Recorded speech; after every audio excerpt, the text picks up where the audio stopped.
Okay, so this topic is going to be on liquids and intermolecular forces, and then we will also combine solids. That these two, they're technically two separate chapters, but we are going to combine them into pretty much one big topic or one big Google slide, or slides, I guess I should say.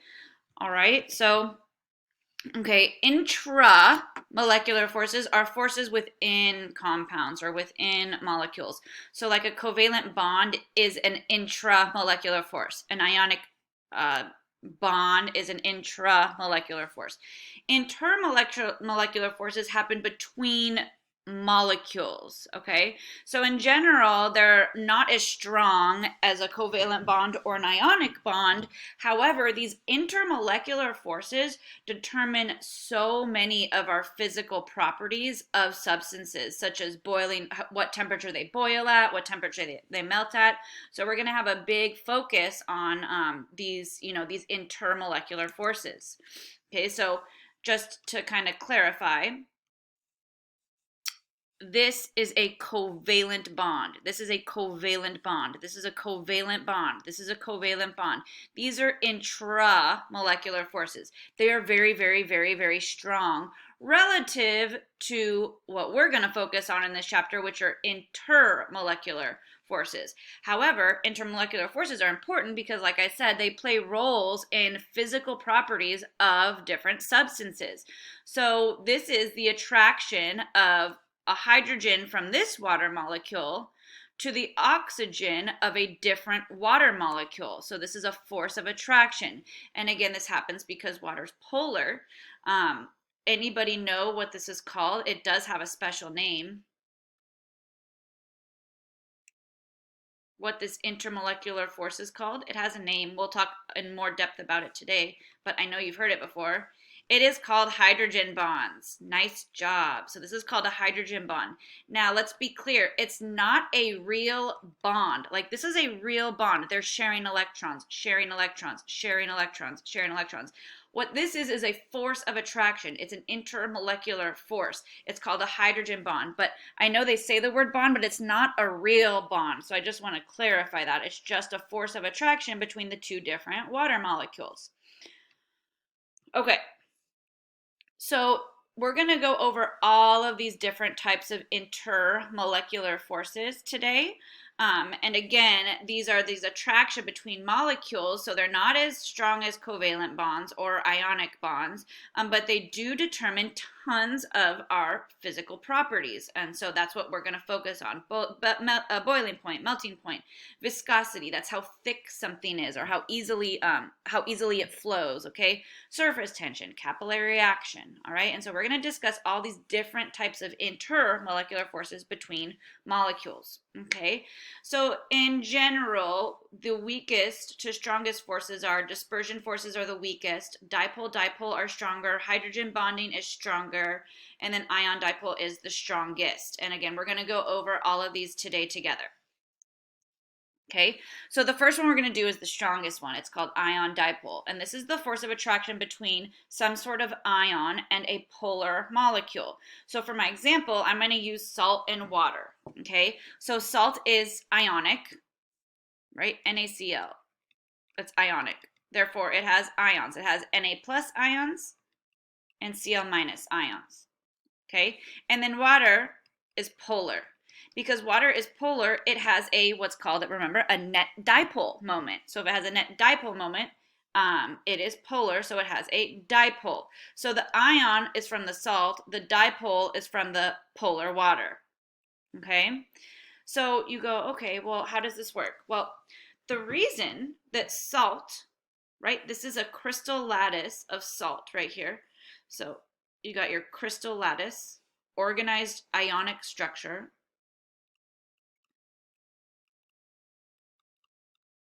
So the reason that salt readily dissolves in water is specifically because of ion-dipole interactions.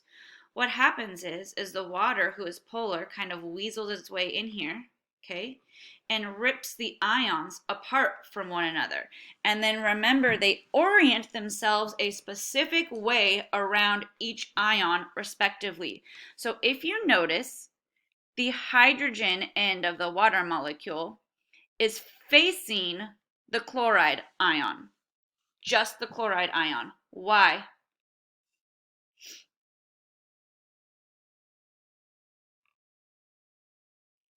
The hydrogen end of the water molecule is partially what? What charge? Positive, right? So the positive, partially positive end of the water molecule is attracted to the negative ion of the salt, which in this case is the chloride ion. And then notice for the sodium, it's actually flipped. You see the oxygen ends being oriented facing towards the sodium cation. Well, why? Well, because the oxygen end of the water molecule is partially negative, and the negative attracts the positive part of the salt. So again, ion dipole interactions between ions and molecules that are polar. And in this case, we use salt and water. So this is the reason that polar solvents like water dissolve ionic compounds. This is why salt is soluble or dissolves in water, is really because of ion dipole interactions.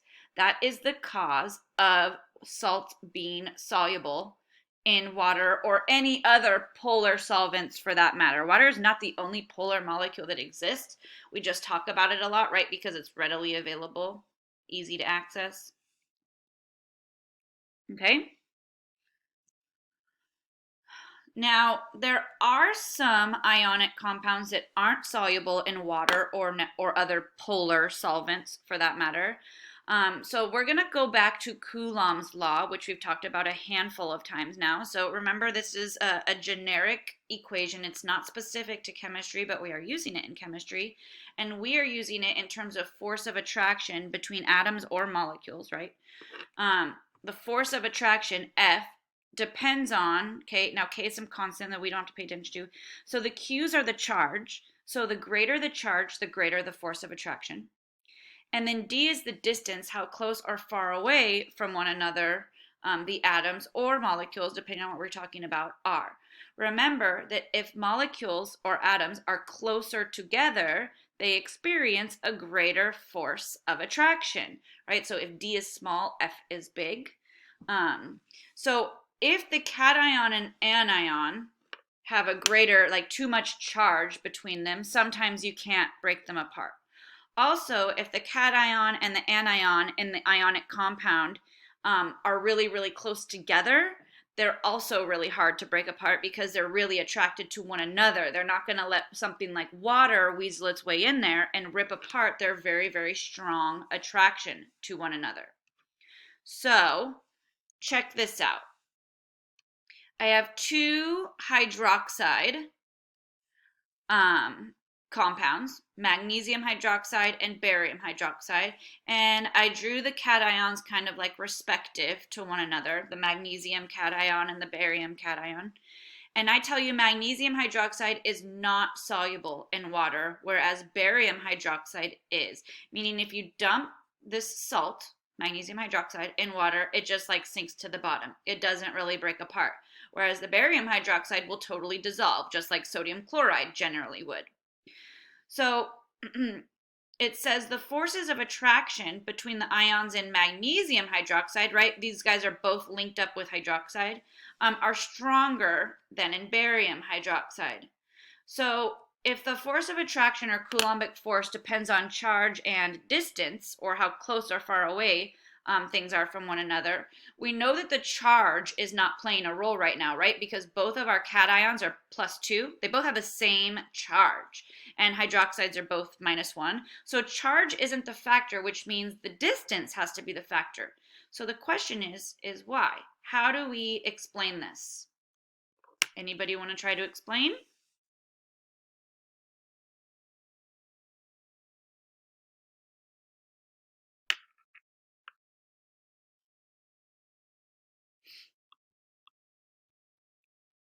So barium has a larger radius, yes, so we got to keep going with that.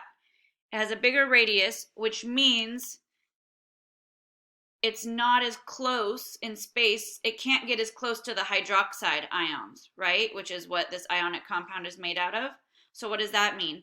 It experiences a weaker Coulombic force, meaning the water can go in and break apart that force easier.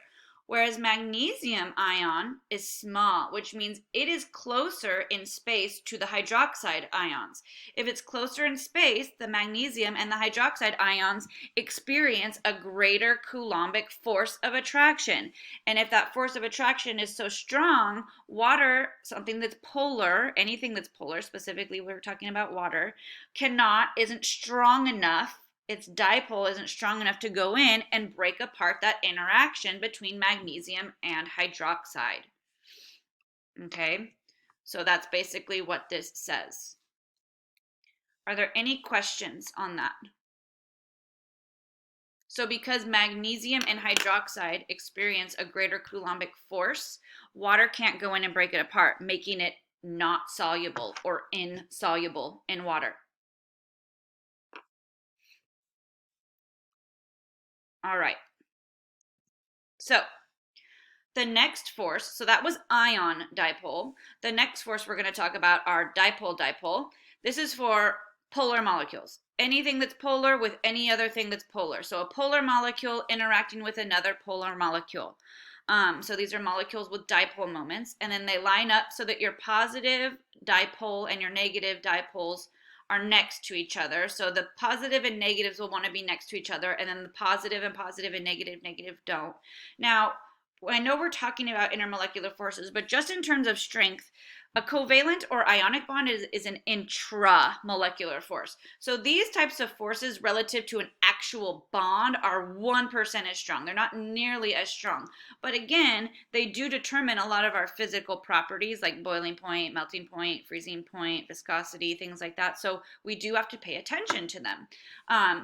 And so when we're comparing molecules, we want to compare molecules of equal size and mass, and we'll talk more about why later. And if they are equal in size and mass, the more polar the molecule is, the greater the force of attraction. So let's talk about what it means to be more polar. How does something have more polarity? Increasing polarity is directly correlated to a bigger difference in electronegativity within the bonds or within the molecule. So greater differences of electronegativity give greater polarity. Greater polarity makes stronger dipole-dipole interactions. The more polar a molecule is, the stronger the force of attraction is for dipole-dipole forces. And again, we get more polar molecules with bigger differences in electronegativity.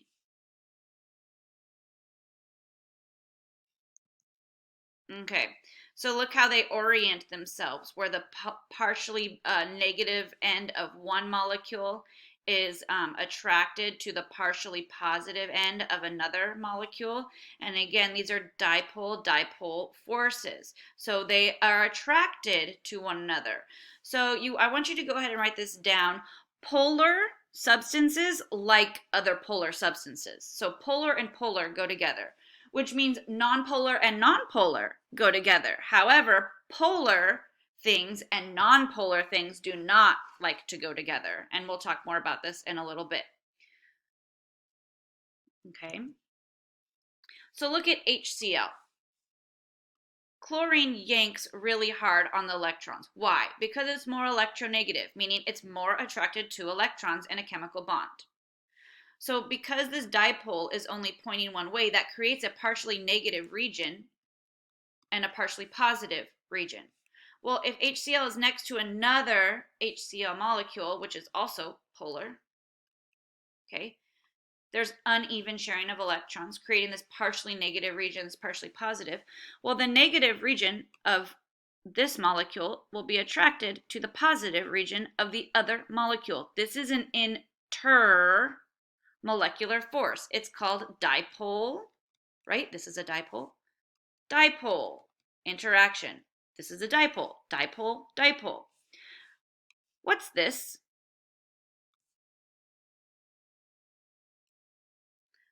That is a covalent bond. This is an intramolecular force. Intramolecular force. Way stronger than this interaction right here. However, it's going to be this interaction right here that determines what temperature this melts at, what temperature this boils at.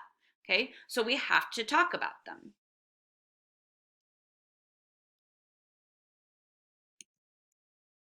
Okay, so again, more polarity, stronger dipole-dipole forces. Okay, so potential energy is like just the potential to be attracted to one another. The closer they get together, once they reach like that optimum distance, the potential energy drops. But again, remember, in order to weaken or break intermolecular forces, you have to put in energy.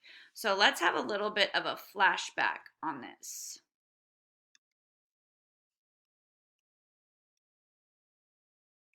So solid states of matter, whatever, are very close to each other, right? They're kind of like compacted in. That's what we know for the solid state of matter. So how do we turn something into a liquid? Now, liquids, they're still close to each other, but they haven't been completely pulled apart. But they're not as close to each other as solids, right? How do you take, this is melting, right? Or fusing, right? How do you turn a solid into a liquid? How do you melt it? What are you doing specifically when you are melting? This is very, very important. Are you, so if this is water, so this is ice, this is liquid water. When you go in and you turn ice into liquid, are you breaking chemical bonds? Like, am I ripping the hydrogens off of the oxygen? No. If you're breaking chemical bonds, you are doing a chemical change. We're not breaking any chemical bonds when we convert water from ice to liquid water. What are we doing? We are weakening the intermolecular forces. So phase changes from solid to liquid is you're weakening the intermolecular forces. And now we'll talk more about this later, but specifically for water, that's hydrogen bonding. We're weakening the hydrogen bonds by putting in some sort of energy. Okay? What happens when you actually can get a liquid to turn into a gas? Well, gases we know are really spread apart, right? So this is vaporization.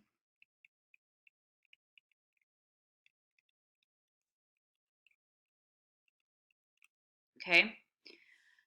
In order to turn a liquid into a gas, you have to completely overcome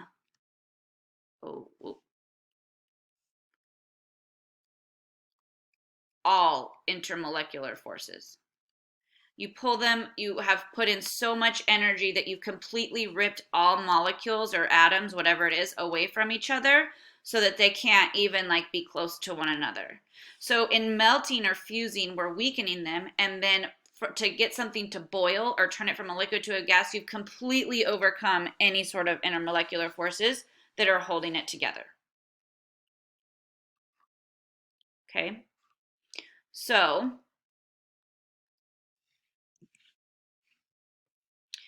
I would like you to take a moment and try to tell me what two states of matter these look like, and then what kind of forces holding it together.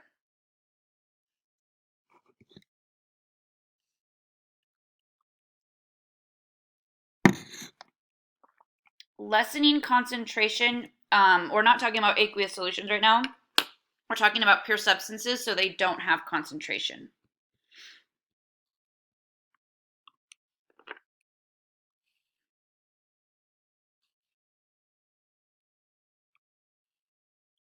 So what state of matter does the first guy look like?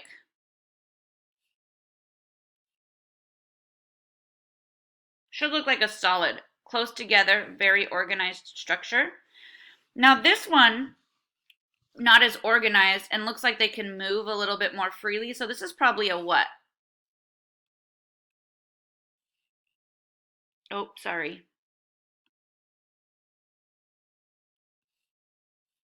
Liquid, right? Because they're not really far away from each other, so they're probably not a gas. Now, we don't know this yet, but this is going to be a crystal lattice. This is like ionic, okay? Perfectly organized positive and negatives lining up with one another. This is showing dipole-dipole interactions. Okay, positive region of one molecule being attracted, but not in like this organized pattern.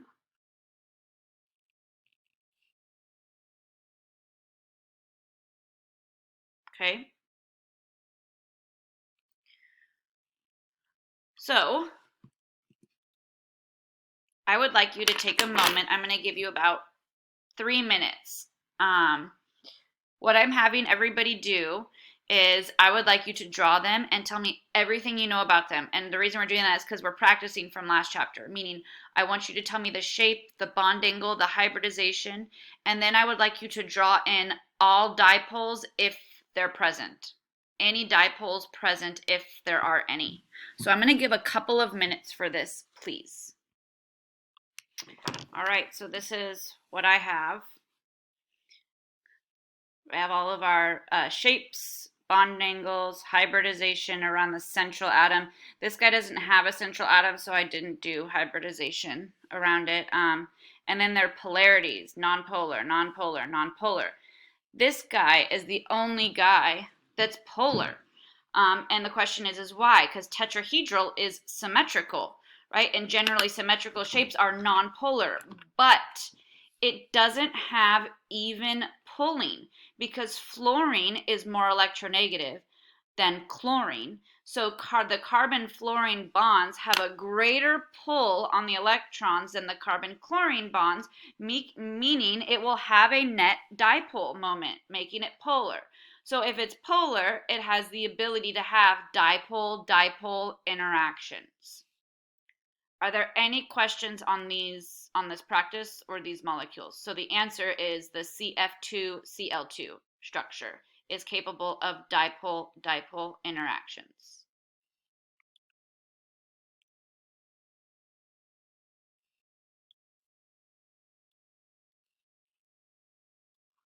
Okay. All right, let's keep going.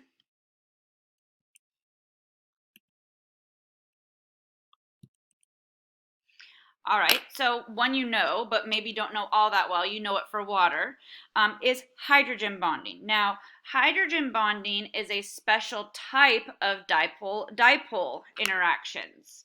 And there have to be two things that are true. The hydrogen has to be connected to what I call NOF, a nitrogen, an oxygen, or a fluorine, but it also has to be attracted to NOF, a nitrogen or an oxygen or a fluorine. Okay, so look at, we have water, this hydrogen on this water molecule attracted to this oxygen on this water molecule. This hydrogen attached to a fluorine, right? That's part of NOF, attracted to this fluorine. This hydrogen attached to a nitrogen, being attracted to another nitrogen. Now, they don't always have to be the same molecules. Look at, this is a water molecule and this is ammonia molecule. The hydrogen on the water molecule is attracted to the nitrogen on the ammonia molecule. This is also possible. Okay, they don't always have to be the interaction between the same molecules. This is what allows things to mix or be soluble in one another. This ability of them, the like dissolves like concept, right? Polar with polar, nonpolar with nonpolar. And so let's talk about why. So the hydrogen bond happens for two reasons. The first reason is that there's a very, very, very large difference in electronegativity with fluorines, oxygens, and nitrogens. And the question is, well, why? Because fluorine is the most electronegative element there is, and then it's oxygen, and then it's nitrogen. So this arises from this very large difference in electronegativity between the nitrogen and oxygens and fluorines with hydrogens, okay? So that's part of the way that hydrogen bonding happens. The other reason this happens is because, um, so sorry, these are two different examples of hydrogen bonds. So, right, you've got your ammonia and hydrogen and your water and this hydrogen bond. So the other, where did it go? Shoot. The other reason that this happens is because the radius of these three guys are the smallest in the second period, with the exception of neon. But right, we're not going to talk about neon bonding right now. So these are really, really small. Well, what does that mean? That means like the hydrogen end of one molecule can approach really closely the partially positive end, the partially negative end of another molecule, because these are so small. So if they're so small, they can get close together. If they can get close together, they experience a greater Coulombic force. That's what makes hydrogen bonding so special. It's the huge difference of electronegativity, but it's also because the atoms can get very, very close to one another because of their size.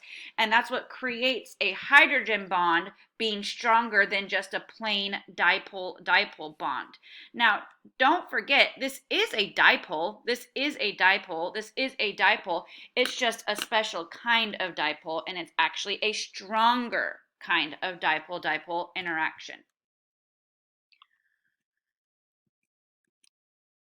Okay, so now look at water and methanol, right? Meth, one carbon, all alcohol. So look at water and methanol will mix. Why? Water is polar, methanol is polar. That's why. But let's talk about how they mix. Look at the hydrogen on the water molecule is attracted to the oxygen on the methanol molecule. So this would be a hydrogen bond, an interaction. Look at the other hydrogen on this same water molecule is attracted to the oxygen on a different methanol molecule. So this is a hydrogen bond. The oxygen, again, attracted to the hydrogen on the methanol molecule because it's attached to oxygen and attracted to oxygen. So again, this would form a hydrogen bond interaction. So these would be really strong forces and also a reason that allows methanol and alcohol to mix. Okay? Now, look at ethanal. Now, you don't need to know this. Ethanal is an aldehyde. It's an organic molecule.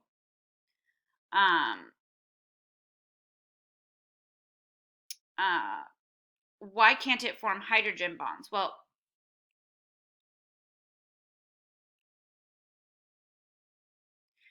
the hydrogens are not attached to NOF. Now, that doesn't mean this can't be polar, but in order to do hydrogen bonding, they have to be attached to either a nitrogen or an oxygen or a fluorine. And all of the hydrogens in ethanal are attached to carbons. That is not a great enough electronegativity difference to allow the hydrogens in here to hydrogen bond. Are there any questions on the requirements for being a hydrogen bond?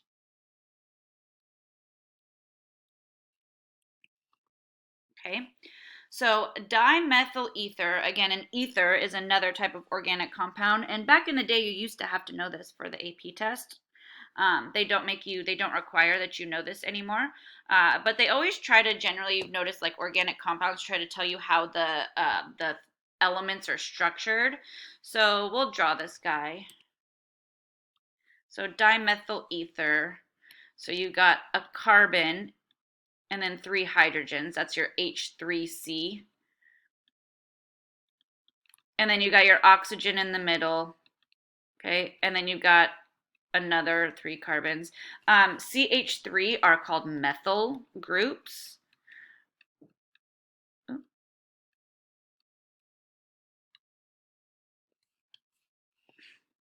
So look at, this is a methyl group, this is a methyl group. There's 2 methyl groups, that's why they call it dimethyl. And then the ether is just the oxygen that's stuck in between the carbon chain. So this structure is nonpolar. Okay? So what they tell you in the problem is that It's not very soluble in water. Well, why? Well, because it's nonpolar. What's water? Water's polar. Remember, it's this concept of like dissolves like. Polar wants to be with polar, and nonpolar wants to be with nonpolar. So this guy's not readily soluble in water because it's nonpolar. Oil is nonpolar. That is why oil is not soluble in water. It's specifically because water is polar and oil is nonpolar. So what they ask for you to do in the problem is they ask you to draw an isomer that would be more soluble in water and explain why. So remember, an isomer is a compound that has the identical number of each element. So in this case, it would have to have 2 carbons, and it would have to have 1, 2, 3, 4, 5, 6 hydrogens, and it would also have to have an oxygen. But isomers are generally structurally different. So same exact number of every element, but structurally different. So can you rearrange this and draw it differently for a compound that would be more soluble in water? So I'd like you to try to do that on your own without my help. So look at this, 2 carbons, 1, 2, 3, 4, 5, 6 hydrogens, and an oxygen. Now this is an alcohol. The alcohol is polar because it's bent at this end right here. And this hydrogen is capable of hydrogen bonding. And we know that water can do that too. So this guy, well, ethanol, which is who this is, would be way more soluble in water than dimethyl ether because of its structure and its ability to hydrogen bond just like water. Any questions on that one?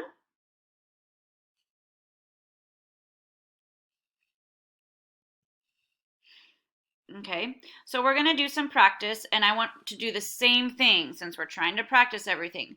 Please draw these. Please draw in dipoles where necessary. Please give me the shape. Please give me the bond angle. Please give me the hybridization. And then answer the question. In which of the following substances is hydrogen bonding likely to play an important role in determining physical properties like boiling point, melting point, freezing point, viscosity, whatever, right?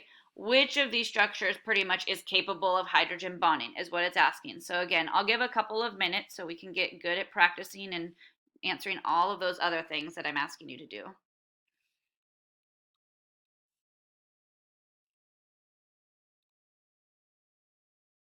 So this is what I have for all 4 structures and their shapes and their bond angles and their hybridization. However, the only one that has the ability to hydrogen bond is this N2H2. I think its name is hydrazine. I don't know, I'm having a brain fart. Again, why can this hydrogen bond? Well, because it's attached to a nitrogen. These hydrogens are attached to carbon, and these hydrogens are attached to a sulfur. So while some of them may be polar, they're not necessarily able to hydrogen bond. Any questions about these?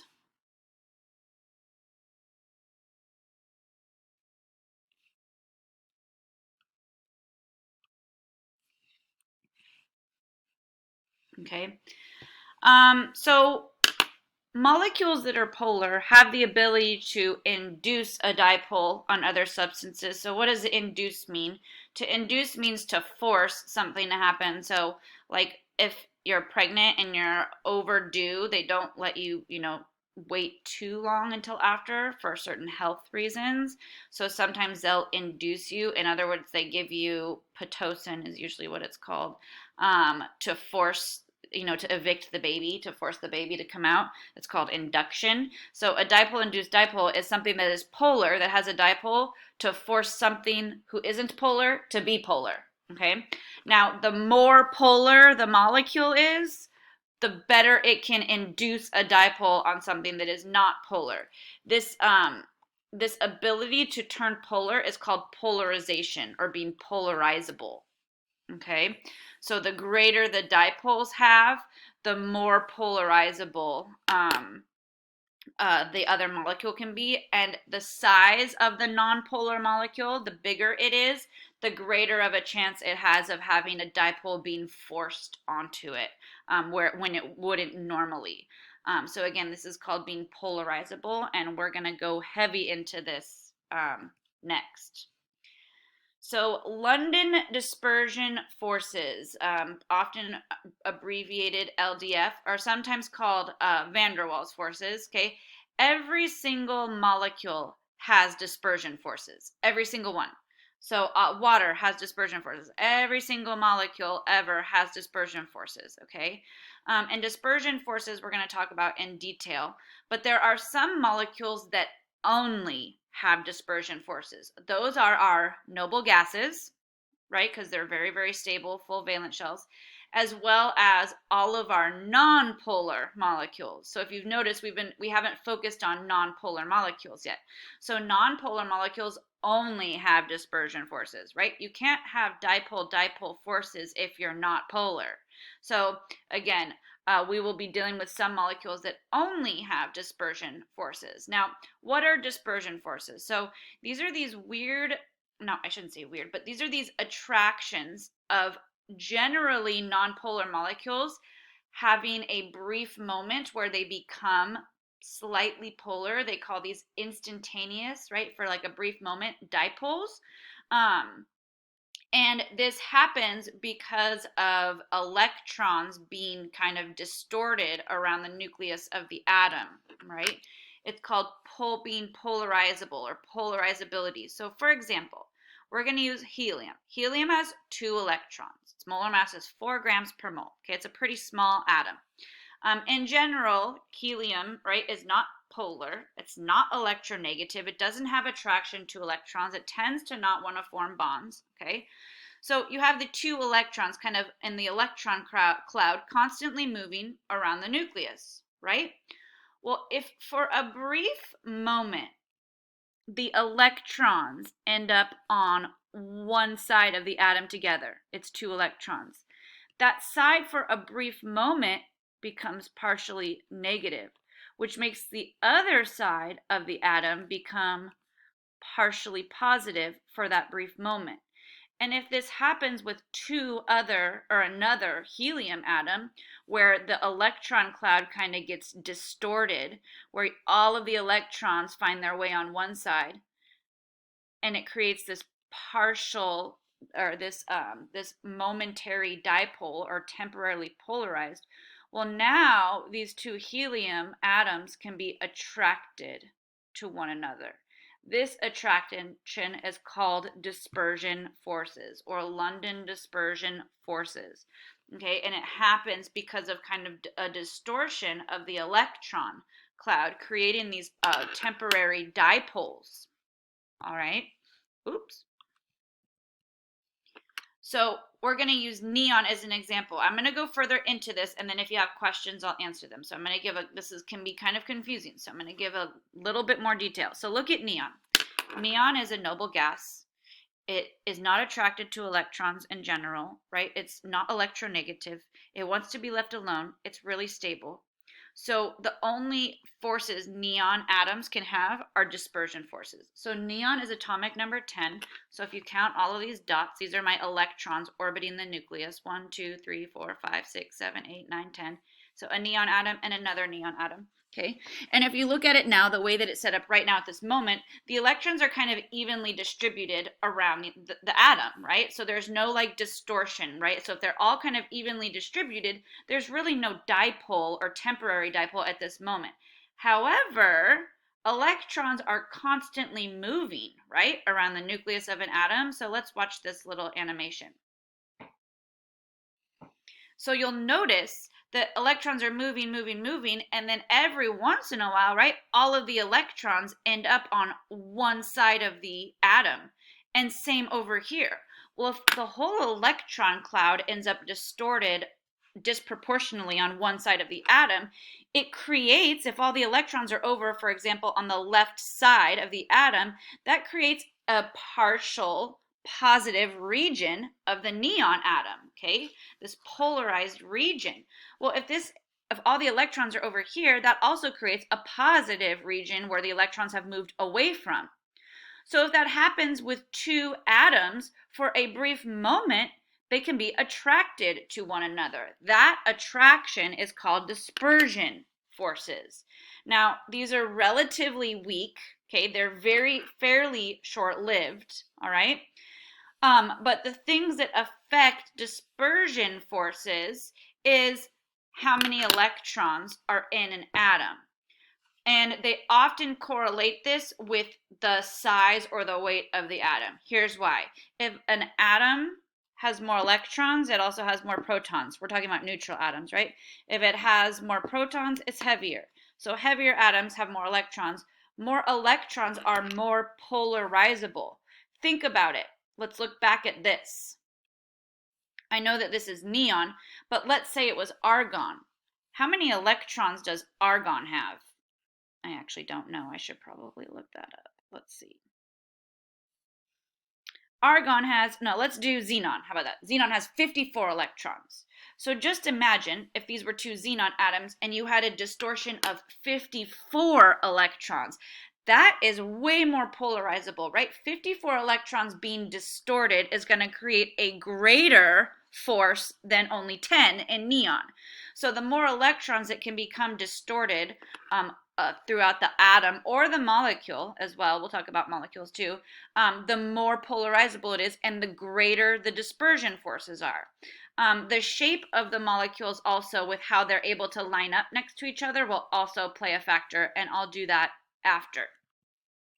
Okay, so I'm still going. Once I'm done doing all of this, I will answer any questions. So I'd like you to take a moment and draw all of your halogens except for astatine. Now remember, your halogens exist as diatomic, so make sure so we're doing like F2, Cl2, Br2, blah, blah, blah. So take a moment and draw all of them, please. So these guys basically should all look the same, right? They're all halogens. They all have 7 valence electrons. They all bond one time. And they're diatomic, so they're all nonpolar. Every single one of them is nonpolar, right? They pull evenly on their electrons. They're all nonpolar. Because they're nonpolar, the only types of forces they're capable of having are dispersion forces, London dispersion forces. Okay?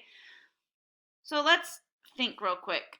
Do you know, and usually we're in my classroom where we have the periodic table, right, and it's color coordinated. All of the elements that are black are considered solids. All of the ones that are red are considered gases, and then the ones that are blue are considered liquids. Does anybody know, under like room conditions right now, what state of matter fluorine would be? Like room conditions is like 25 Celsius. Anybody know what F2 exists as? What state of matter? Or want to guess? Fluorine. It's a gas. What about chlorine?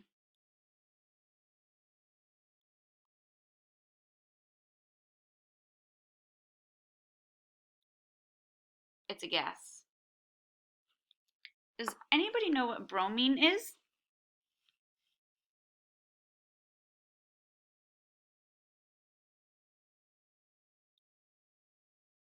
It is a liquid.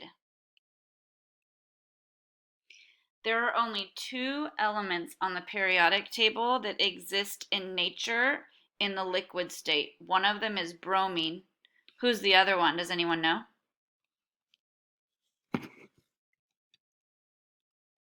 Mercury. Good job. So bromine is one and mercury is another. Anybody know what state of matter iodine is? I2?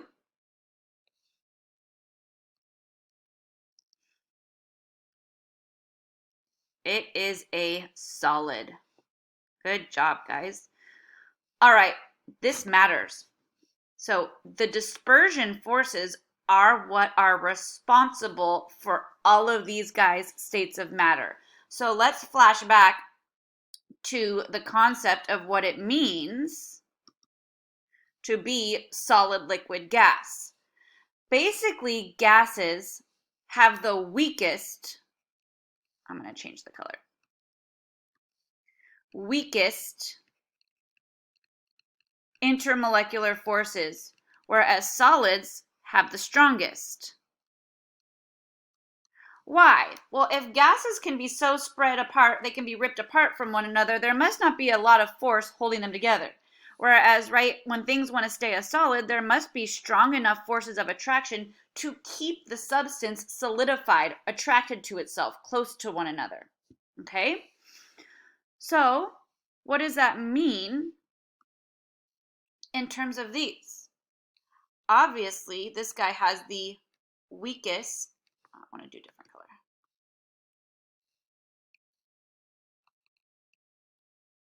This is my weakest intermolecular force, where this is my strongest intermolecular force. So why? F2 is the smallest. It's the lightest. It has the least number of electrons, which makes it less polarizable, which means if it's not very polarizable, F2 molecules and other F2 molecules don't have a lot of attraction to one another. In fact, they have so little attraction to one another that at room temperature, they're already a gas. They have already boiled, if you want to look at it that way. Remember, boiling has nothing to do with being hot. Boiling has to do with turning a liquid into a gas. Yeah, water is hot if it boils, but you have to remember not everything is water. So same with chlorine. Chlorine has a little bit stronger intermolecular forces because it's heavier. It has more electrons, which makes it more polarizable, but it's still not polarizable enough to keep it in close contact with each other. So all of the intermolecular forces have broken. It has already boiled at room temperature as well. Bromine, however, has not boiled yet. It is a liquid at room temperature, meaning it has more intermolecular forces keeping it fairly attracted to itself, at least enough for it to stay in the liquid phase. And that's because it's heavier and it's more polarizable. And then you have iodine, which is a solid. And it's a solid because its dispersion forces are so strong, and because it's so heavy and it has so many electrons and it is very polarizable, that it holds itself together, meaning iodine molecules and other iodine molecules are heavily attracted to one another, keeping it in a rigid solid structure. So let's look at actual numbers. So again, boiling point increases as you get heavier or more polarizable. Heavier molar mass, more electrons, more polarizable. So let's look at actual numbers. And I'm going to put them, we're going to look at our halogens first, and then we'll kind of compare our noble gases. So let's look at our halogens. Well, let's write these numbers in Celsius. So just so we can think about them in kind of more normal circumstances. So 85 minus 273, this is negative 188 Celsius. Right? And our room right now is about 25 Celsius.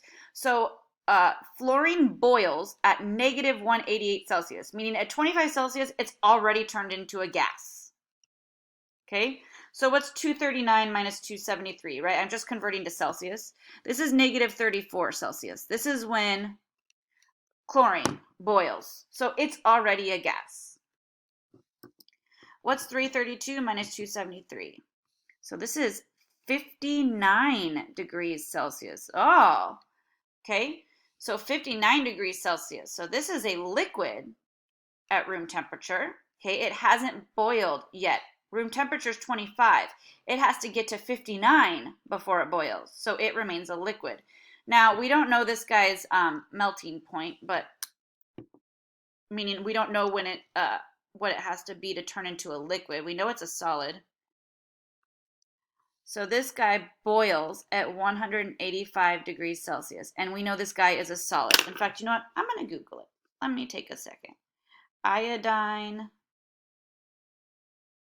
melting point, right? We know it's a solid.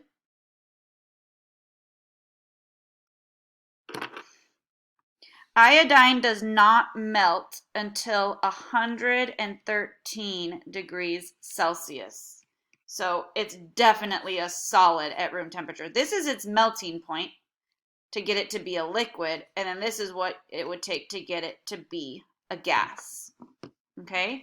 So again, that's because of the iodine being more polarizable, What does that mean? A greater chance of distortion of electrons. And when they do distort, right, iodine has 53 electrons. So if all 53 electrons were on one side of iodine, right, that would create a greater instantaneous dipole or a stronger one, therefore making it more polarizable, greater force, greater dispersion forces. And then again, these are period 2 noble gases, okay, noble gas, noble gas, noble gas. And again, their boiling points increasing as the atom becomes more and more polarizable, heavier, more electrons. So for this multiple choice question, it says at room temperature chlorine is a gas. Explain why. So look at it for a second, and then I want you to tell me what you think your answer is. A, B, C, or D. So we should have picked A. Chlorine has a lower boiling point than bromine because chlorine has less electrons, aka it's less polarizable, so less dispersion forces, which means it's like, it's fine. I'm not very attracted to myself, so I'm okay being a gas, being really spread apart from other molecules like myself. Okay? Oops, sorry about that. Okay, so this is the summary of everything we've talked about. You can look at this on your own. I do want to talk about dipole-dipole and dispersion forces relative to one another. So in general, dipole-dipole is a greater force than dispersion forces, assuming that we're comparing molecules that are similar in size and molar mass, okay? If you start comparing like dipole-dipole to maybe a molecule that is super heavy and has really strong dispersion forces can overpower a dipole-dipole or even a hydrogen bond if those molecules are really, really heavy. But in general, dipole-dipole is a stronger interaction than dispersion forces as long as you're comparing molecules of similar size and molar mass. Okay, the shape at which molecules line up will also affect polarization. So the first thing that we can talk about is pi bonds, which are, remember, they're double or triple bonds. Remember, the electrons involved in double or triple bonds really move freely throughout the molecule. That's what resonance is, right? And because they're delocalized, meaning they have the freedom to move, that makes them more polarizable. And then molecules that can get close to each other are also more polarizable. So look at this funky, these guys are isomers of one another, meaning like same number of carbons and hydrogens making the same molar mass, right? But this guy is kind of like, its geometry is all funky. It has these side chains coming off of it, which means like a molecule and another molecule can't approach each other as closely. Whereas like this straight chain molecule, you could put another chain really, really close to it on either side. So that makes it more polarizable. That's based on its shape or its geometry of how the atoms are lined up together.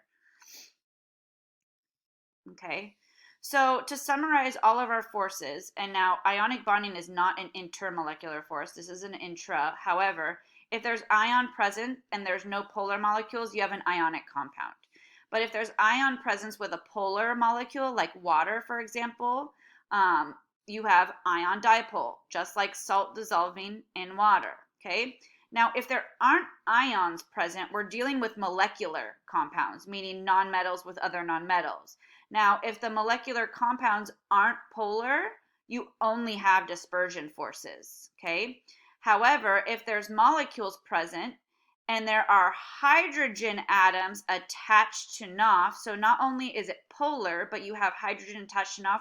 We have hydrogen bonding. However, if it's polar but no hydrogen bonding, you have just dipole-dipole. And again, this is increasing in strength, assuming we're comparing molecules of similar size, similar number of molar mass, similar electrons, okay? So this is what we are ending with today. I'm going to give you, let's see, I know we have like 4 minutes technically, so let's see if we can finish up in the 4 minutes. I like you to do everything we've been doing. Draw them, shape, bond angles, hybridization, and then go ahead and answer the question, which is predict which substances has the greater intermolecular forces based on a kind of our hierarchy or ranking of them. So I'll give you a couple minutes. All right, so I've given every single thing you would need to know about these: their shape, their bond angle, their hybridization around the central atom. And I've circled all of the ones that have stronger intermolecular forces. So what I'm going to do is I'm going to go through these, and then I'll let you go. Every single one of these molecules has dispersion forces. Every single one has London dispersion forces. Every molecule has London dispersion forces.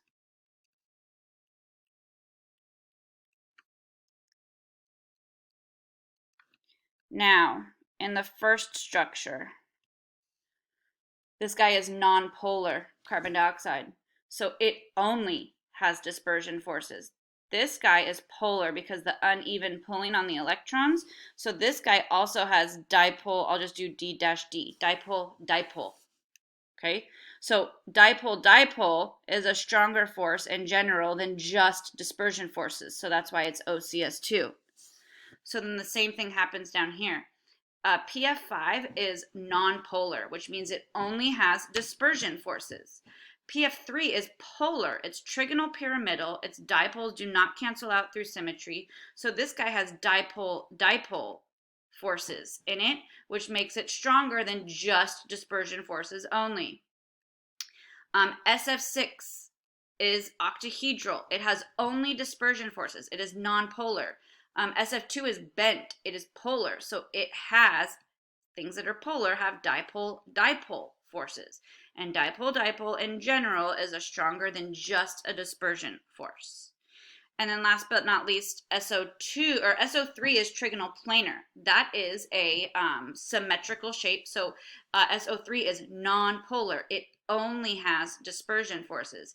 SO2 is bent. That makes it polar. So it also has, oops, I'm like running out of room.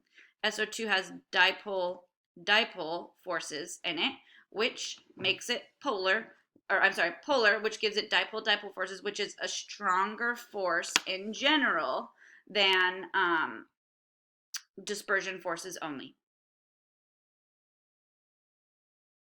So that finishes today's lecture.